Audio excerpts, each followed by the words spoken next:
तो रसायन विज्ञान की एक ऐसी शाखा है जिसमें हम क्या स्टडी करेंगे कि कैसे हम इलेक्ट्रिकल एनर्जी को केमिकल एनर्जी में और कैसे केमिकल एनर्जी को इलेक्ट्रिकल एनर्जी में चेंज कर सकते हैं, अर्थात कैसे विद्युत ऊर्जा को रासायनिक ऊर्जा में और कैसे रासायनिक ऊर्जा को विद्युत ऊर्जा में बदला जा सकता है। इसका अध्ययन रसायन विज्ञान की जिस शाखा में करते हैं उसे हम क्या कहते हैं, विद्युत रसायन कहते हैं, इलेक्ट्रोकेमिस्ट्री कहते हैं। बहुत मजा आएगा इस चैप्टर में, बहुत अच्छा चैप्टर है क्योंकि ये हमारी डेली लाइफ से जुड़ा हुआ है। इसमें हम लोग बैटरी पढ़ेंगे। क्या पढ़ेंगे? बैटरी को स्टडी करेंगे कि बैटरी कैसे चार्ज होती है, मतलब सेल को ही स्टडी करना है। हम विद्युत ऊर्जा देते हैं बैटरी को, तो केमिकल एनर्जी के रूप में, रासायनिक ऊर्जा के रूप में स्टोर हो जाती है विद्युत ऊर्जा, और फिर जब हम बैटरी का उपयोग करते हैं, इमरजेंसी रॉड जलाते हैं, जो भी बल्ब, तो जो रासायनिक ऊर्जा है वो काय में कन्वर्ट होने लगती है, विद्युत ऊर्जा में। तो बैटरी एक अर्थात सेल एक ऐसी व्यवस्था है जिसके द्वारा, एक ऐसा सिस्टम है जिसके द्वारा हम विद्युत ऊर्जा को रासायनिक ऊर्जा में और रासायनिक ऊर्जा को विद्युत ऊर्जा में परिवर्तित कर सकते हैं। क्लियर है? बात समझ में आ रही है? तो इस प्रकार से रसायन विज्ञान की वह शाखा जिसमें हम विद्युत ऊर्जा को रासायनिक ऊर्जा में और रासायनिक ऊर्जा को विद्युत ऊर्जा में कैसे परिवर्तित किया जा सकता है, इसका अध्ययन करते हैं, उसे हम क्या कहते हैं, विद्युत रसायन कहते हैं, इलेक्ट्रोकेमिस्ट्री कहते हैं। तो इसमें हम बहुत सारी ढेर सारी डिफरेंट चीज़ों को पढ़ने जा रहे हैं, पढ़ेंगे। बहुत ही इंपॉर्टेंट, बहुत अच्छा चैप्टर है कि बैटरी चार्ज कैसे होती है, डाउन कैसे हो जाती है, जब हम चार्ज करते हैं तो उसके अंदर कौन सी केमिकल रिएक्शंस होती हैं, जब हम उसको उपयोग करते हैं तो कौन सी केमिकल रिएक्शंस चल रही होती हैं। अभी आज ही देखिए, इत्तेफाक की बात है, आज ही चैप्टर स्टार्ट हो रहा है और घड़ी का सेल डाउन हो गया है, घड़ी की सुइयाँ धीरे धीरे चल रही हैं। ठीक है, टाइम कितना हो रहा है, वहाँ पर कितना बजा हुआ है, 4:25 लगभग हुआ है ना। तो ऐसा क्यों है, ये सेल धीरे धीरे अब क्यों काम कर रहा है, या फिर एकदम बंद क्यों नहीं हुआ, धीरे धीरे काम कर क्यों रहा है? तो इन सब चीज़ों का अध्ययन हम लोग इस चैप्टर में करेंगे। या फिर एक घटना जो कि हम सभी लोग, या आपके यहाँ क्या हम सभी लोगों के यहाँ होती है, रिमोट जो होता है जब वो अपना काम करना बंद कर देता है तो हम खटपट खटपट खटपट करते हैं ना, और रिमोट काम कर जाता है। और ये प्रक्रिया लगभग 1 सप्ताह या 10 दिन तक चलती है, तब कहीं जाकर के बामुश्किल नया सेल आता है उसमें। तो ऐसा कैसे हो जाता है, ऐसा कैसे हो जाता है कि हमने खटपट खटपट उसको डांटा, ठीक है, कूटा पीटा, और क्या हुआ, उसने अपना काम कर दिया, लेकिन परमानेंट वर्क नहीं करता, कुछ देर के लिए वो अपना कार्य करता है और उतनी हमें चाहिए जरूरत है। ठीक है, हमारा चैनल चेंज हो जाए या टीवी ऑन करनी है तो ऑन हो जाए, ये तो करना होता है ना। तो रिमोट को ठोकने पीटने पर, कूटने पीटने पर, या थोड़ी देर आप अगर धूप में रख दें तो भी वह अपना काम थोड़ी देर के लिए करने लगता है। तो आखिर क्यों? इन सारे प्रश्नों के उत्तर हम लोग इसी चैप्टर में जानेंगे। ठीक है, या बैटरी में हम तेजाब दोबारा नहीं डालते हैं, हमेशा उसमें जल ही डाला जाता है। जल ही क्यों डाला जाता है उसके अंदर, दोबारा तेजाब डालने की जरूरत क्यों नहीं पड़ती? इस प्रश्न का उत्तर भी इसी चैप्टर में हम लोगों को मिलेगा। ठीक है, तो बहुत सारे अच्छे अच्छे क्वेश्चंस को इस चैप्टर में हम लोग पढ़ेंगे, और इस चैप्टर में ढेर सारे न्यूमेरिकल्स भी हैं। तो न्यूमेरिकल और थ्योरी दोनों में से खूब अच्छे प्रश्न आपसे एग्जाम में पूछे जाते हैं। तो स्टार्ट करते हैं हम लोग आज का जो दूसरा चैप्टर है, विद्युत रसायन अर्थात इलेक्ट्रोकेमिस्ट्री। इलेक्ट्रोकेमिस्ट्री का क्या अर्थ है तो आपको समझ में आ ही गया। सबसे ज्यादा इंपॉर्टेंट वर्ड, जो शब्द है सबसे ज्यादा महत्वपूर्ण इस चैप्टर को पढ़ने के लिए, वो शब्द होता है इलेक्ट्रोड। इसको बहुत ज्यादा जरूरी है कि हम जान लें कि इलेक्ट्रोड क्या होता है, इलेक्ट्रोड हम किसे कहते हैं, इसको जानना बेहद जरूरी है। इलेक्ट्रोड क्या होता है, इलेक्ट्रोड क्या है? अगर हम देखें तो ये शब्द दो शब्दों के मिलने से बना है। वो दो शब्द कौन है? Electric plus rod. दो शब्दों के मिलने से बना है ये शब्द, इलेक्ट्रिक प्लस रॉड। दो शब्द मिल गए, इलेक्ट्रिक प्लस रॉड, और बन गया क्या? इलेक्ट्रोड। समझ गए ना? Electric plus rod equal to electrode. Clear है ना? तो इलेक्ट्रोड क्या होता है? अर्थात इलेक्ट्रिक रॉड, दैट मीन्स ऐसी रॉड जिसमें इलेक्ट्रिक करंट पास हो रहा हो। अभी मान लीजिए रॉड है हमारे पास, ये सिर्फ रॉड है, अभी इसमें कोई इलेक्ट्रिक करंट पास नहीं हो रहा है, और मान लो इसमें कोई इलेक्ट्रिक करंट पास होने लगे तो ये क्या हो जाएगी? इलेक्ट्रिक रॉड, यानी हम इसको क्या कहेंगे, इलेक्ट्रोड कहेंगे। दो तरह के कुल इलेक्ट्रोड आप लोगों ने पढ़े होंगे, दो तरह के इलेक्ट्रोड आप लोगों ने पढ़े होंगे। पहला क्या होता है, कैथोड होता है। क्या होता है, कैथोड होता है, कैथोड। और दूसरा क्या होता है, एनोड होता है। तो कैथोड, जब दो तरह के सेल हम लोग इसमें पढ़ेंगे, होते ही दो तरह के, गैल्वेनिक सेल और विद्युत अपघटनी सेल। विद्युत अपघटनी सेल वे सेल होते हैं जिनमें हम किसी पदार्थ का विद्युत अपघटन करें, किसी विद्युत अपघट्य का विद्युत अपघटन करने के लिए उपयोग में लाए जाते हैं, उनसे हम विद्युत ऊर्जा को प्राप्त नहीं कर सकते।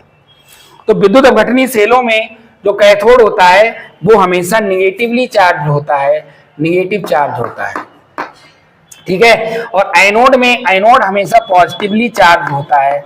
लेकिन जब हम गैल्वेनिक सेल पढ़ते हैं, गैल्वेनिक सेल वे होते हैं जिनको हम चार्ज भी कर रहे हैं, हमारी जो बैटरी है वो गैल्वेनिक सेल है। क्लियर है क्या? जो भी सेल हम लोग यूज करते हैं, बैटरी सेल जो भी, ये सब गैल्वेनिक सेल कहलाते हैं और इनके द्वारा हम विद्युत ऊर्जा को प्राप्त भी कर सकते हैं। तो इन सेलों में जो कैथोड होता है वो पॉजिटिव चार्ज होता है और जो एनोड होता है वो निगेटिव चार्ज होता है। ऐसा क्यों है, उल्टा पुल्टा क्यों सिस्टम है, इसको भी जानेंगे, ठीक है, इसको भी जानेंगे, बहुत अच्छे से जानेंगे। अब जरा ध्यान दे दीजिए, इलेक्ट्रोड तो आपको समझ में आ गया, ऐसी रॉड जिसमें इलेक्ट्रिक करंट पास हो रहा हो उसे हम इलेक्ट्रोड कहेंगे।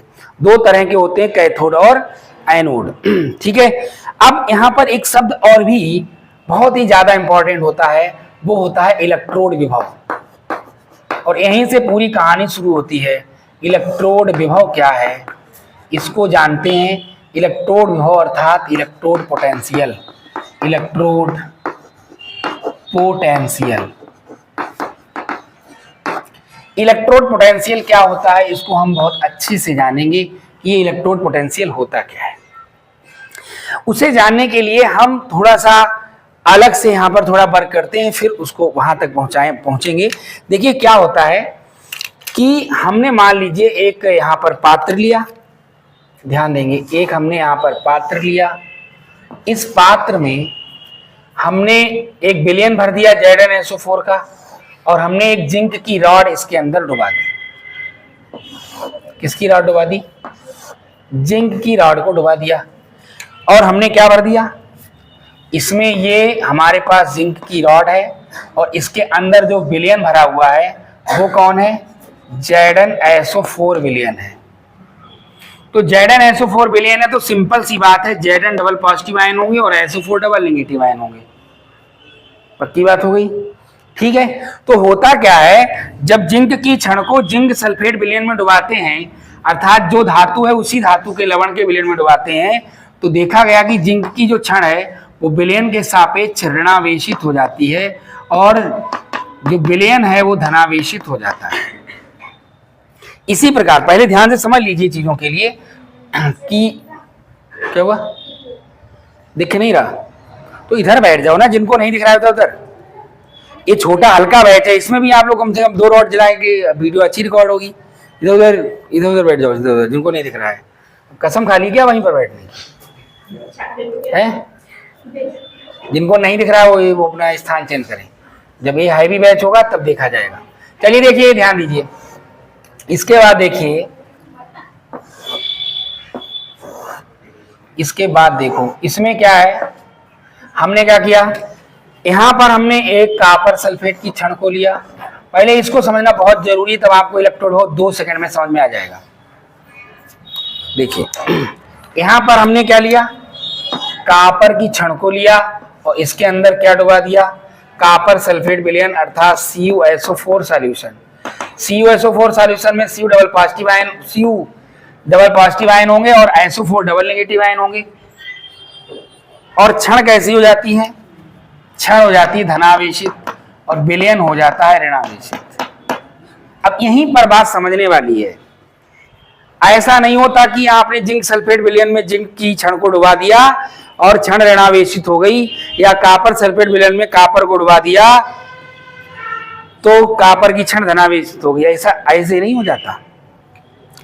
जब तक आप इसे किसी दूसरे सेल से नहीं जोड़ेंगे, यानी किसी बाह्य स्रोत से नहीं जोड़ेंगे, कनेक्ट नहीं करेंगे, तब तक ये प्रोसेस नहीं होने वाला है। समझ बात आ रही है? ये प्रोसेस कब होगा? ये प्रोसेस होगा तभी जब आप किसी दूसरे सेल से कनेक्ट करेंगे। तो उसके लिए एक बनाया गया मानक हाइड्रोजन इलेक्ट्रोड्स, वो हम लोग बाद में पढ़ेंगे। उस मानक हाइड्रोजन इलेक्ट्रोड अलग अलग परिस्थितियों में एनोड और कैथोड दोनों का काम करता है। अगर कोई सेल एनोड आपने ले रखा है, एनोड वाला सेल, तो वो कैथोड का काम करने लगता है। कैथोड वाला सेल ले रखा है तो वो एनोड का काम करने लगता है। और उसी के सापेक्ष सभी अन्य धातुओं के इलेक्ट्रोड विभव का मापन उसी के सापेक्ष किया जाता है, इसीलिए उसको हम मानक हाइड्रोजन इलेक्ट्रोड कहते हैं। तो अगर आप किसी सेल से कनेक्ट नहीं करेंगे, सिंपल सी बात यह है, कोई धातु इलेक्ट्रॉन क्यों त्यागेगी अगर कोई इलेक्ट्रॉन लेने वाला ही नहीं है? और कोई धातु इलेक्ट्रॉन कैसे ग्रहण कर पाएगी जब कोई उसको देने वाला नहीं है? तो इलेक्ट्रॉन, अब जैसे जिंक में इलेक्ट्रॉन त्यागने की प्रवृत्ति ज्यादा है, कॉपर में इलेक्ट्रॉन त्यागने की प्रवृत्ति कम है, तो जिंक इलेक्ट्रॉन तब त्यागेगा जब उसका कोई इलेक्ट्रॉन लेगा, और कॉपर तब ग्रहण करेगा जब उसको कोई देगा। तो चलिए फिलहाल यहां पर हमने दो ऐसे सेल ले लिए जिनमें से एक धातु में इलेक्ट्रॉन त्यागने की प्रवृत्ति ज्यादा है और एक में ग्रहण करने की प्रवृत्ति ज्यादा है। अगर हम इन सेलों को आपस में कनेक्ट कर दें और यहां पर एक बल्ब लगा दें,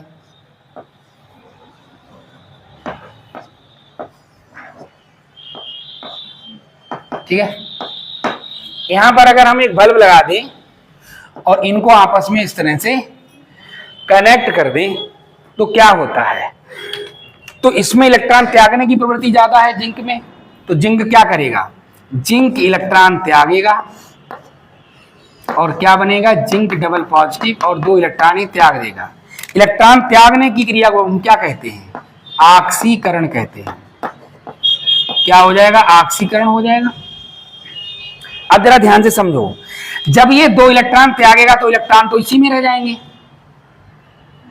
और रह क्या जाएंगे? वो यहां से भागना चालू कर देंगे इस साइड में, ये दो इलेक्ट्रॉन इधर जाएंगे, और जैसे ही इलेक्ट्रॉन इस बल्ब से गुजरेंगे बल्ब जल जाएगा।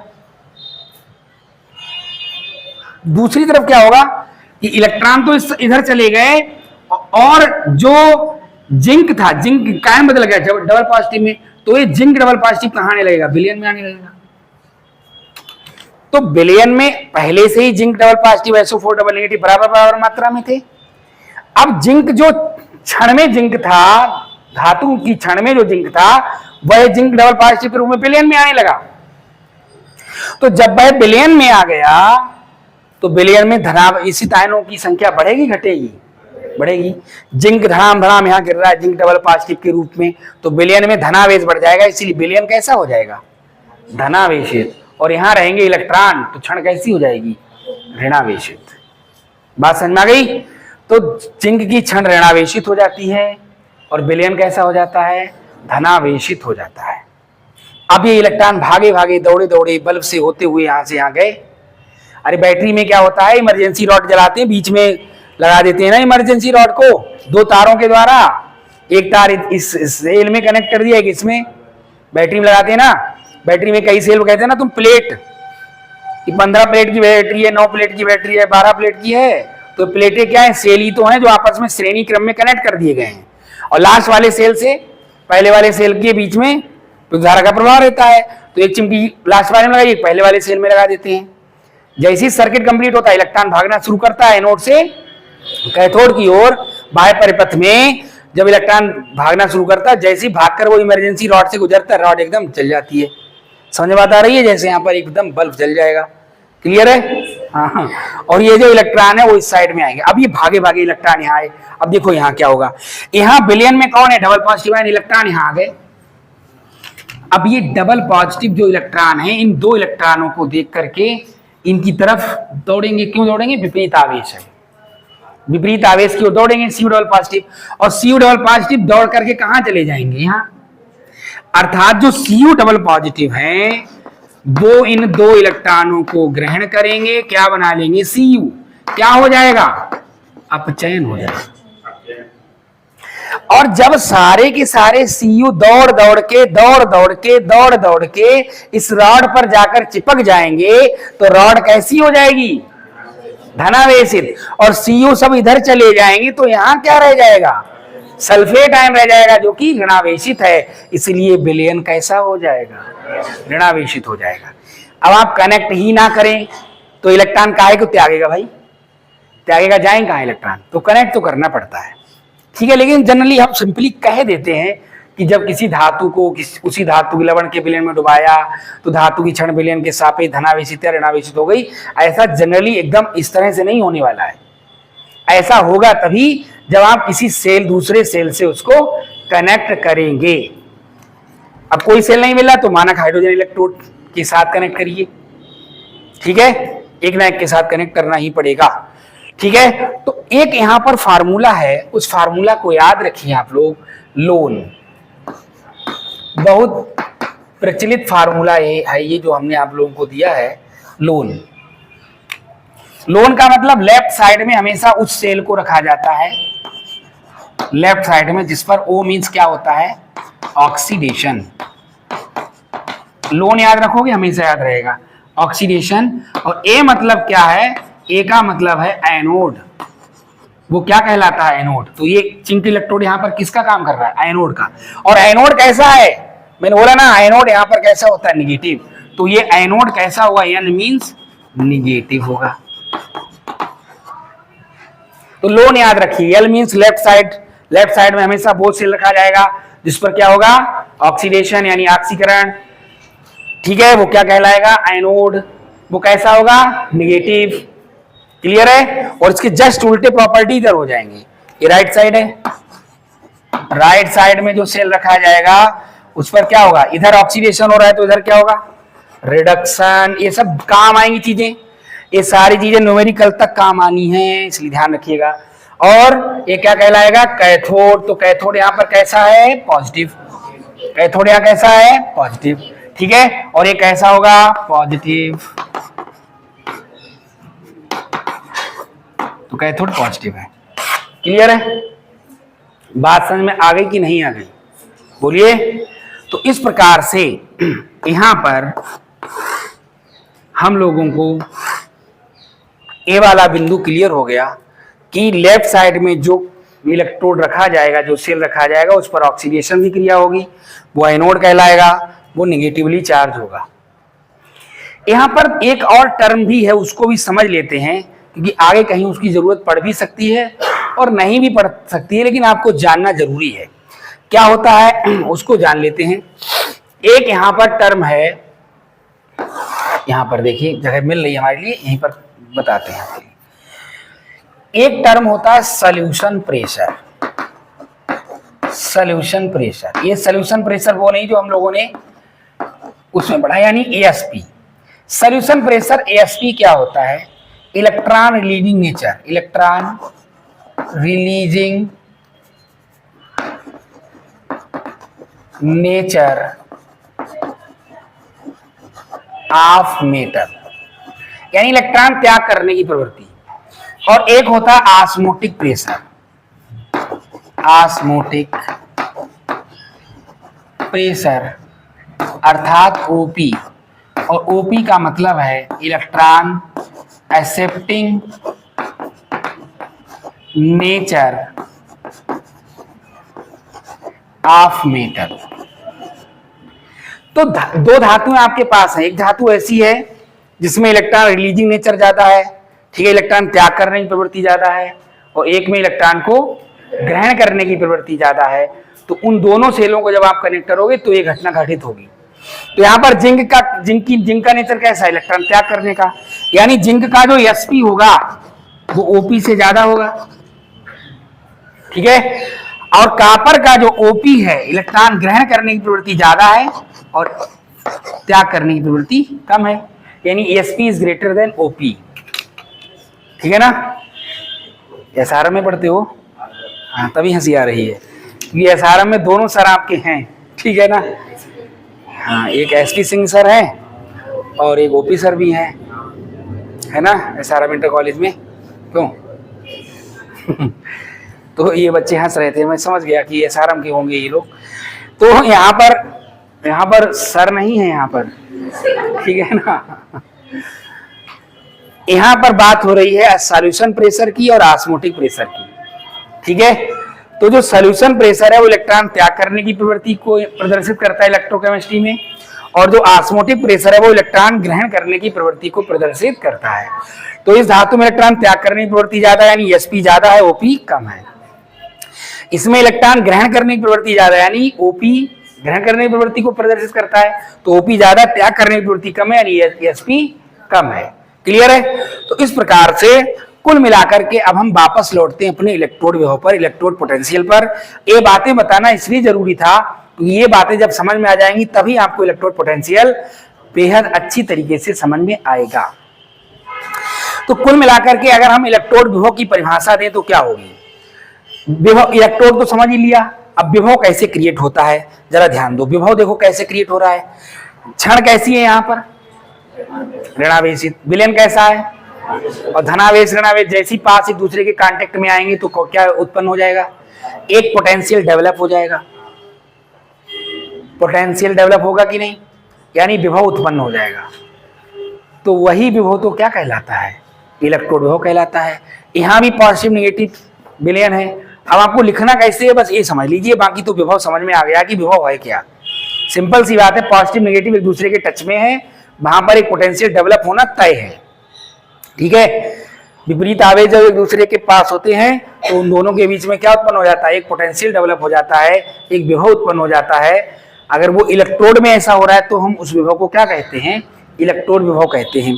अब ध्यान दीजिए, तो क्या लिखोगे? जब किसी धातु की छड़ को उसी धातु के, अब जिंक है तो जिंक का लवण, कापर है तो कापर का लवण सेम होना चाहिए। तो जब किसी धातु की छड़ को उसी धातु के लवण के जलीय विलयन में डुबाया जाता है, इसको 3 भागों में याद करिए। हमने क्या किया, उससे क्या रिजल्ट मिला, और तीसरा फाइनल रिजल्ट क्या मिला, यानी उसका इफेक्ट क्या हुआ। ठीक है, तो 3 भागों में। पहला हमने क्या काम किया, हमने धातु की छड़ को उसी धातु के लवण के विलयन में डुबा दिया, जिससे क्या हुआ? धातु की छड़ विलयन के सापेक्ष धनावेशित या ऋणावेशित, सापेक्ष मतलब समझ रहे हो? अगर क्षण धनावेश, विलयन धनावेशित तो क्षण ऋणावेशित, विलयन ऋणावेशित तो क्षण धनावेशित। समझ में बात आ रही है? तो विलयन के सापेक्ष क्षण कैसी हो गई? धनावेशित या ऋणावेशित, जिससे क्या हुआ? दोनों के बीच, यानी क्षण और विलयन दोनों के बीच क्या उत्पन्न हो गया?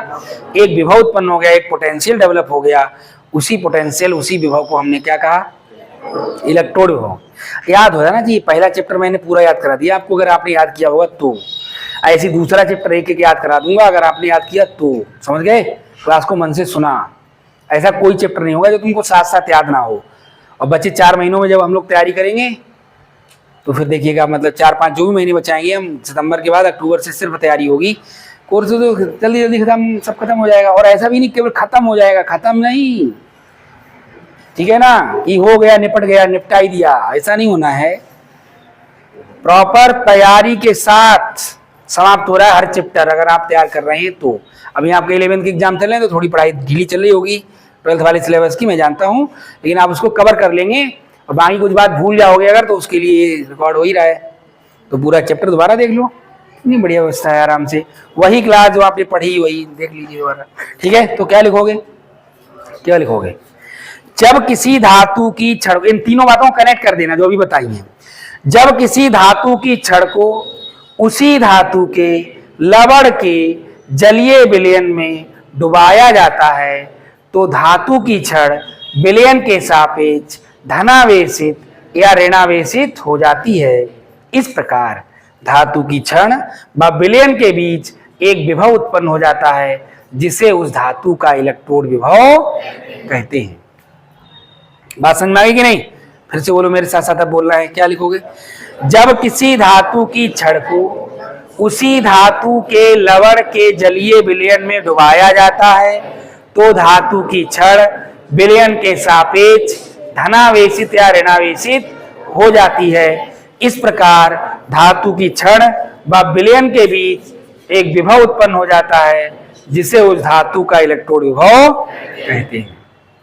क्लियर? जिंक की छड़ को डुबाएंगे तो जो विभव उत्पन्न होगा उसे जिंक का इलेक्ट्रोड विभव कहेंगे। कापर की छड़ को डुबाएंगे तो जो विभव उत्पन्न होगा उसे कापर का इलेक्ट्रोड विभव कहेंगे। क्लियर है? यहां तक किसी को कोई दिक्कत? अब इलेक्ट्रोड विभव को कौन कौन से कारक प्रभावित करते हैं उनको भी पढ़ लिया जाए। कौन कौन से कारक प्रभावित करेंगे भैया बताइए। पहला कारक प्रभावित करेगा धातु की प्रकृति। धातु की प्रकृति प्रभावित करेगी, नेचर ऑफ मेटल। आप देख रहे हो कुछ धातु ऐसी होंगी जिनमें इलेक्ट्रॉन त्यागने की प्रवृत्ति ज्यादा होगी, कुछ में कम होगी।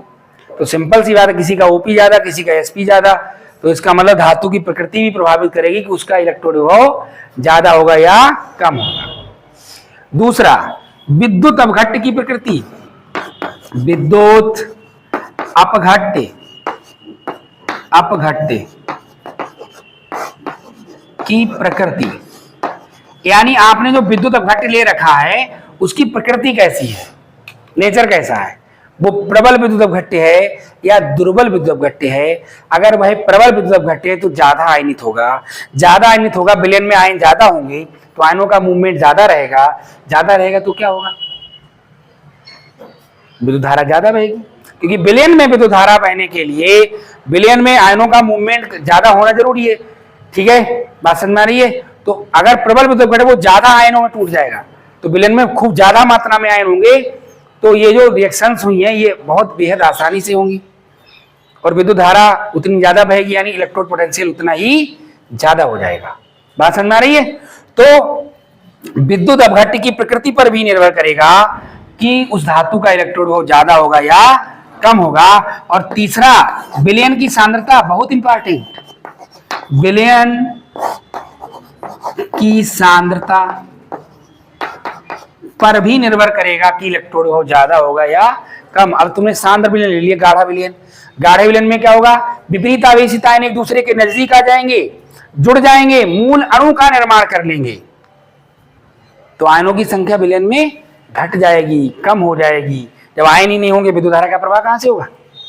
और तो विलयन कैसा लेना चाहिए, तनु। इसीलिए बैटरी में आप पानी डालते हो, ज्यादा मात्रा में पानी डाला जाता है ना बैटरी में, क्यों भाई, ऐसा नहीं गाढ़ा विलयन ले लिया।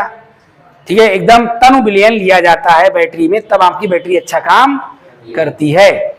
ठीक है ना, गाढ़ा विलयन ले लोगे तो बैटरी अच्छा काम नहीं करे, क्योंकि गाढ़े विलयन में आयनों की संख्या कम हो जाए। कम क्यों हो जाए, गाढ़े विलयन में विपरीत आवेश वाले आयन एक दूसरे के पास आएंगे प्लस माइनस जुड़ जाएंगे, तो आयनों की संख्या कम हो जाएगी। समझ गए कि नहीं। तो विलयन की सांद्रता। और तीसरा सबसे इंपॉर्टेंट, ये तो जरूरी ही है, क्या, टेम्परेचर, ताप व दाब की परिस्थिति। ताप व दाब की परिस्थिति, ताप दाब की परिस्थिति, टेम्परेचर। आप सेल को, रिमोट को धूप में रख देते हो, रिमोट काम करने लगता, क्यों करने लगता है, क्योंकि इसमें जो थोड़े वो आयंस होते हैं जो साइड में इनएक्टिव पड़े हुए थे, जब टेम्परेचर उनको मिल जाता है तो आयनों की मोबिलिटी बढ़ जाती है, यानी आयनों की गति बढ़ जाती है। ठीक है, वो आयन जो शांत पड़ा था एकदम साइड में, उसकी मोबिलिटी बढ़ गई, वो तेजी से मूव करने लगा, और उतनी थोड़ी देर के लिए उसने मूवमेंट किया, उस मूवमेंट हुआ, इलेक्ट्रॉन आदान प्रदान हुआ और रिमोट ने काम कर दिया।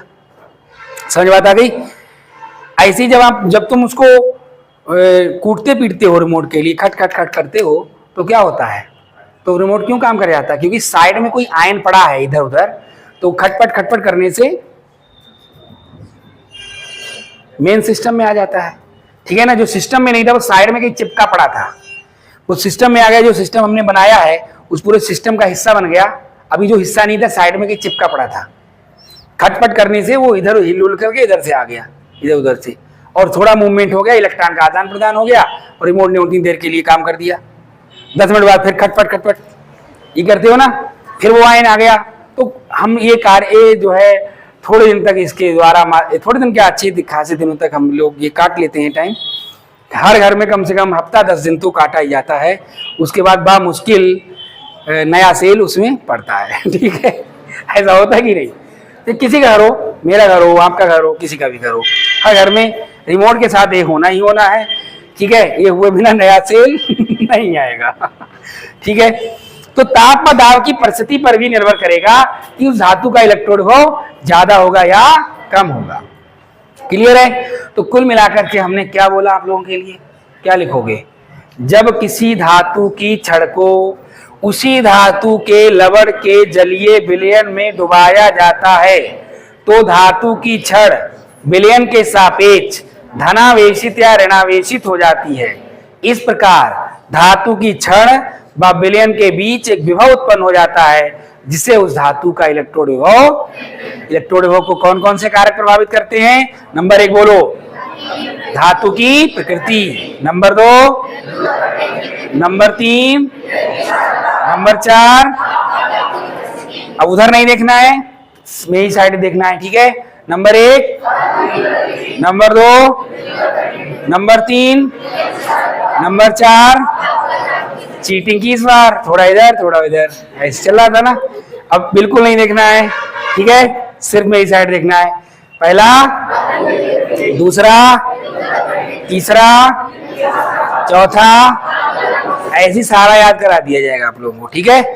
तो चलिए और भी चीजें मानक इलेक्ट्रोड विभव पढ़ेंगे, अभी इलेक्ट्रोड विभव जाना है, अब मानक इलेक्ट्रोड विभव पढ़ेंगे, तो ये सब पढ़ना है तो लिखिए आप लोग, ढेर सारा बता दिया है। क्वेश्चन लिखो, क्वेश्चन ही नहीं लिखा होगा ना, लिखो लिखो बच्चा लिखो। इलेक्ट्रोड विभव किससे कहते हैं?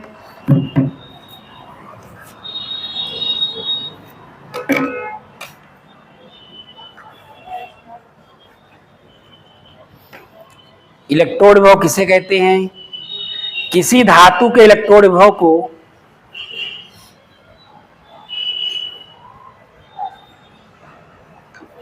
प्रभावित करने वाले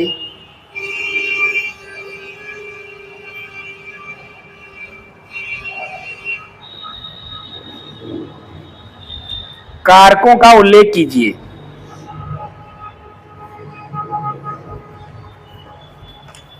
प्रभावित करने वाले कारकों का उल्लेख कीजिए।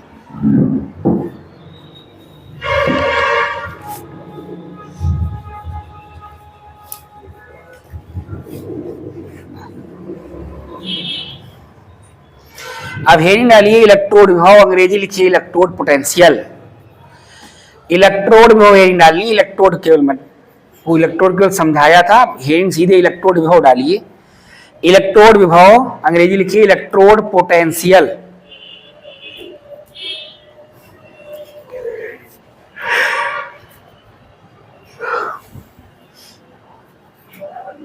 लिखो, जब किसी धातु की छड़ को अपने आप कर लोगे कंप्लीट, अपने आप कर सकते हो, चलो लिखा देते हैं। जब किसी धातु की छड़ को, आज काफी हल्का लग रहा था उस बैच में क्योंकि तुम लोग काफी लोग आ गए उस बैच से। कितने लोग आ गए इस बैच से? हाँ काफी लोग आ गए। हाँ काफी ठीक लग रहा था आज पढ़ाते हुए, अच्छा लगा। वैसे तो पूरा एकदम बहुत दिक्कत थी उसमें, पैर रखने चाहिए, लेकिन लड़कियां अभी भी नहीं मानी है। कुछ लड़कियां भी उस बैच की इसमें आ जाए तो ज़्यादा अच्छा रहेगा। कुछ लोग आ गए हैं लेकिन बहुत सारे नहीं भी आए हैं। तो लिखिए, जब किसी धातु की छड़ को उसी धातु के लवण के, और 3 बजे वाला आपने बंद कर दिया, ठीक है। जरा बच्चे उसमें जरा इसमें क्या फायदा है, 3 बजे मत आइएगा कोई अगर आने की इच्छा हो तो। अब यही बैच चलेगा जब तक 11th का बैच नहीं स्टार्ट होगा, तब तक 4 से 5, 5 से 6 रहेगा। 4 से 5 वाले बैच की उम्र एकदम तब तक की है जब तक 11th का शुरू नहीं होता। फिर 4 से 5 का बैच हटा दिया जाएगा, उस टाइम 11th का किया जाएगा, फिर 3 बजे बैच तब होगा, ठीक। तब तक 3 बजे नहीं। लेकिन इस बैच की उम्र जब तक ये क्लास सिलेबस तैयारी सब नहीं हो जाएगी, कहते बिल्कुल संपूर्ण रामायण नहीं हो जाएगी हाँ पूरा खंड पाठ जब हो जाएगा तभी ये जो है बैच बंद किया जाएगा। इसका कोई टाइम सीधे बंद ही होगा, टाइम चेंज नहीं होगा। समझ में बात आ रही है?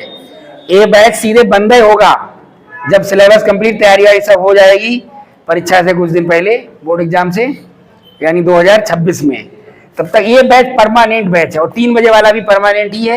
लेकिन चूंकि अभी 11, 12 दोनों मिक्स चल रहे थे ना बैच सबके यहाँ, तो इसलिए अभी 4 वाला बैच बना हुआ है। 4 वाले बैच के जो भी बच्चे हैं हमने उनको बोल भी दिया है कि आप लोग ये ना समझे कि आपका बैच है 11th वाले बच्चों के टाइम का टाइम है, ये आपको इस टाइम पर से हटना ही पड़ेगा। तो आप लोग अपने व्यवस्था बना के रखिए।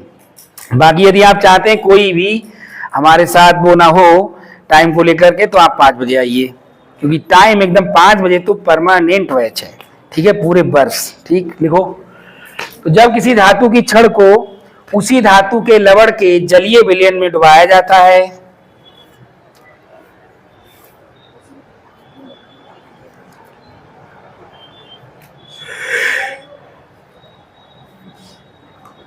जब किसी धातु की छड़ को उसी धातु के लवण के जलीय विलयन में डुबाया जाता है तो धातु की छड़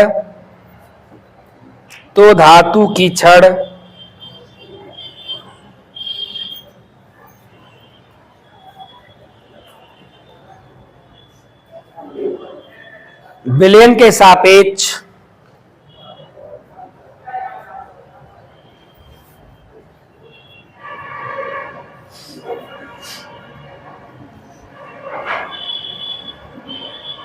धनावेशित या ऋणावेशित हो जाती है।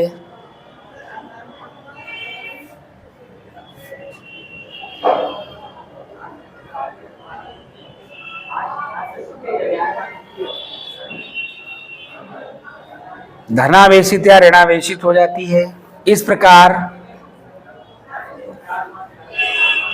धातु की छड़ व विलयन के बीच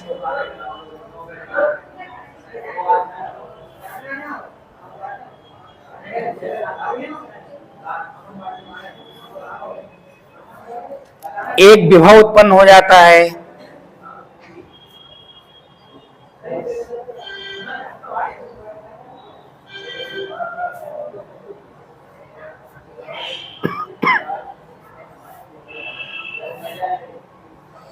जिसे उस धातु का इलेक्ट्रोड विभव कहते हैं।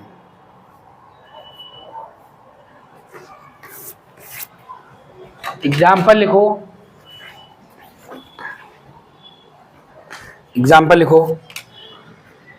जिंक की छड़ को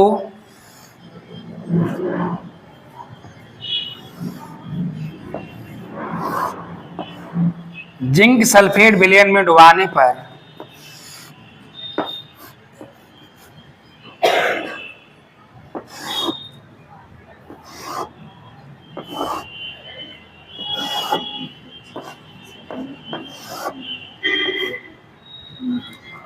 जिंक की छड़ को जिंक सल्फेट विलयन में डुबाने पर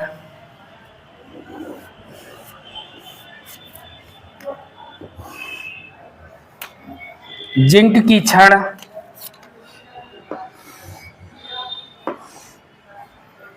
विलयन के सापेक्ष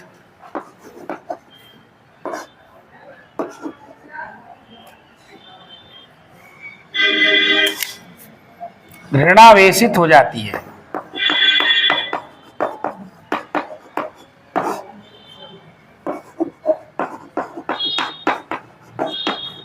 ऋणावेशित हो जाती तथा उत्पन्न विभव को जिंक का इलेक्ट्रोड विभव कहते हैं।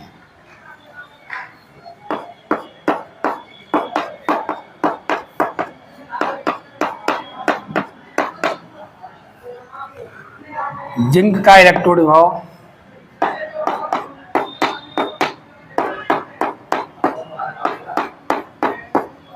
कहते हैं। नई लाइन को इसी प्रकार ये वाले डायग्राम बनाना, वो तो पूरा सेल हमने दिखाया ना, डेनियल सेल। यहाँ पर हमें केवल विभव प्रदर्शित करना है, तो इसलिए ये वाले डायग्राम बनाइएगा। वो अभी नहीं, वो बनवाए जाएंगे एक जगह पर, लेकिन अभी नहीं। वो तो पूरा सेल दिखाया, डेनियल सेल है। तो प्रक्रिया बताइए कैसे होता है, सेल अपना वर्क कैसे करता है। तो अभी नहीं बनाना चित्र, पहले नई लाइन को इसी प्रकार कॉपर की छड़ को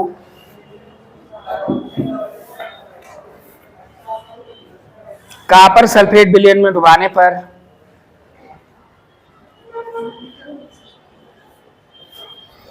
कॉपर की छड़ को कॉपर सल्फेट विलयन में डुबाने पर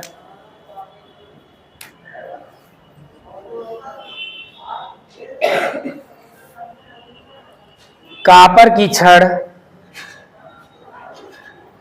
विलयन के सापेक्ष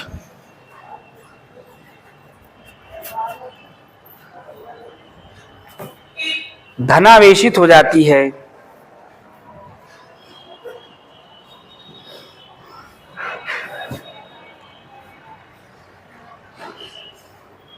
तथा उत्पन्न विभव को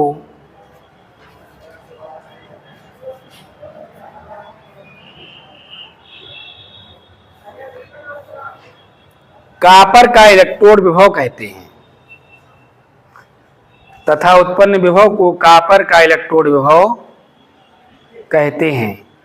अब आप लोग ये वाले डायग्राम बनाइए, वो नहीं बनाना है, ये बनाइए, है तो एक ही, लेकिन वहां पर हमने पूरा सेल रिप्रेजेंट किया, यहाँ पर हमें केवल विभव की चर्चा करनी है, तो ये बनाइए, ठीक है, बना लीजिए जल्दी से, फिर हेडिंग डालिए। क्या, अरे बिलियन उल्टे हो गए, इसमें बिलियन उल्टे हो गए हैं। ये जिंक है तो जिंक सल्फेट बिलियन होगा, और ये कॉपर है तो यहां पर क्या होगा, कॉपर सल्फेट विलयन, ठीक है, जिंक सल्फेट विलयन, कॉपर तो कॉपर सल्फेट विलयन, बना लीजिए।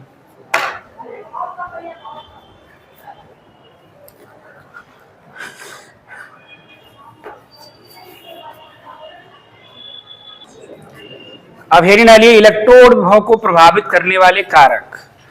ये बना लिया आप लोगों ने, ये सही कर लिया था। जिंक है तो जिंक सल्फेट, कॉपर है तो कॉपर सल्फेट। अब हेडिंग डालो, इलेक्ट्रोड विभव को प्रभावित करने वाले कारक। इलेक्ट्रोड विभव को प्रभावित करने वाले कारक, और ये 4 कारक आपके सामने हैं, चारों के लिए लिख लीजिए, ठीक, चारों लिख लो, 4 कारक लिखिए, चारों लिख लीजिए।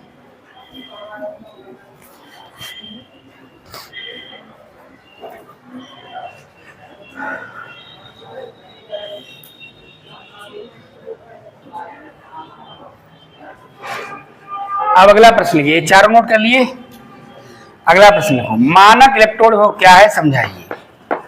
मानक इलेक्ट्रोड विभव, मानक इलेक्ट्रोड विभव क्या है, समझाइए। स्टैंडर्ड इलेक्ट्रोड पोटेंशियल, ये क्या होता है, इसको समझा जाए। हम लोगों ने जो इलेक्ट्रोड विभव की डेफिनेशन दी, उस डेफिनेशन में ना तो टेम्परेचर को बताया कितना है, ना हमने प्रेशर को बताया कितना, ना विलयन की सांद्रता तय की कि कितनी होनी चाहिए, तो वह सिर्फ इलेक्ट्रोड विभव था। जब आप इन तीनों चीजों को तय कर दोगे, निश्चित कर दोगे, यानी इनकी जो मानक वैल्यू होती है, मानक परिस्थितियां, उनको ले लोगे, तो जो इलेक्ट्रोड विभव है वो क्या कहलाएगा, मानक इलेक्ट्रोड विभव। यानी जो स्टैंडर्ड कंडीशंस हैं, जो मानक अवस्थाएं हैं, उनको अप्लाई कर दोगे। मानक कंडीशंस क्या है, टेम्परेचर विलयनों के लिए हमेशा कितना रखा जाता है, 25 डिग्री सेंटीग्रेड। प्रेशर कितना होता है, 1 वायुमंडल, और जो सांद्रता है वो कितनी रखी जाती है, 1 मोलर।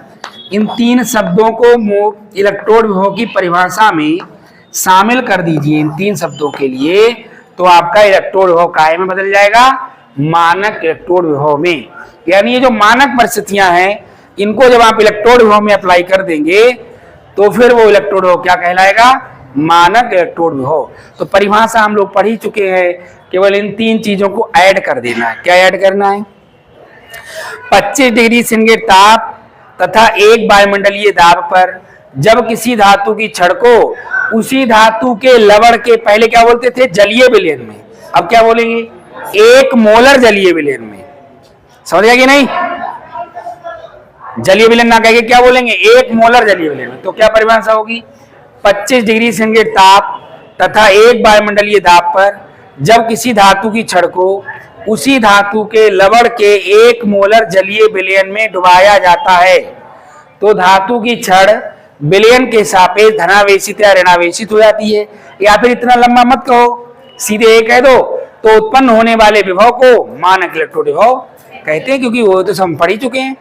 तो क्या परिभाषा होगी, प्रॉपर डेफिनेशन समझ लीजिए, क्या होगी, 25 डिग्री सेंटीग्रेड ताप तथा 1 वायुमंडलीय दाब पर जब किसी धातु की छड़ को उसी धातु के लवण के 1 मोलर जलीय विलयन में डुबाया जाता है, तो उत्पन्न होने वाले विभव को मानक इलेक्ट्रोड विभव कहते हैं। मेरे साथ साथ बोलो, क्या परिभाषा है, 25 डिग्री सेंटीग्रेड ताप तथा 1 वायुमंडलीय दाब पर जब किसी धातु की छड़ को उसी धातु के लवण के 1 मोलर जलीय विलयन में डुबाया जाता है तो उत्पन्न होने वाले विभव को उस धातु का मानक इलेक्ट्रोड विभव कहते हैं। याद होगा कि नहीं? लिख लीजिए। 25 डिग्री सेंटीग्रेड ताप तथा 1 वायुमंडलीय दाब पर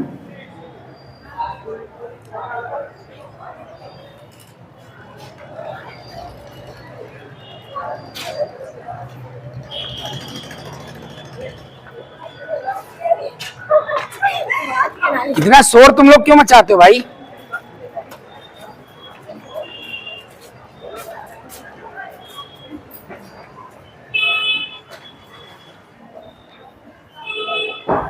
क्या लिखा? 25 डिग्री सेंटीग्रेड ताप तथा 1 वायुमंडलीय दाब पर जब किसी धातु की छड़ को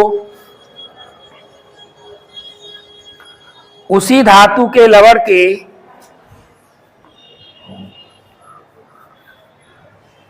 1 मोलर जलीय विलयन में डुबाया जाता है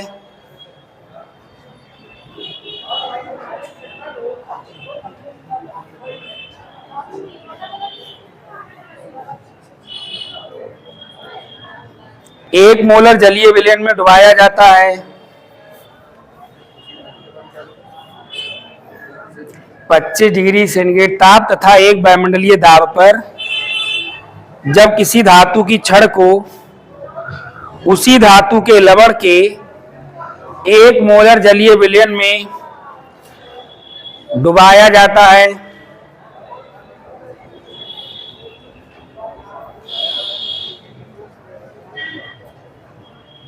तो उत्पन्न होने वाले विभव को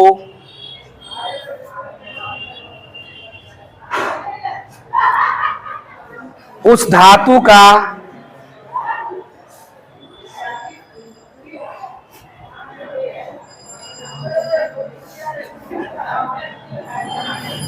मानक इलेक्ट्रोड विभव कहते हैं।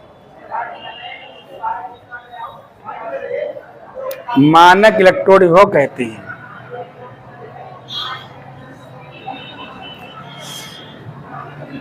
ठीक है। इसके बाद हम लोग कल के क्लास में पढ़ेंगे क्या? विद्युत रासायनिक श्रेणी। और कल के क्लास में कोई छुट्टी ना करे, क्योंकि कल क्लास अगर छोड़ा तो अगले 2-4 दिन कुछ समझ में ही नहीं आएगा, इसलिए कल छुट्टी ना करिएगा। ठीक है, आज के लिए इतना ही। That's all.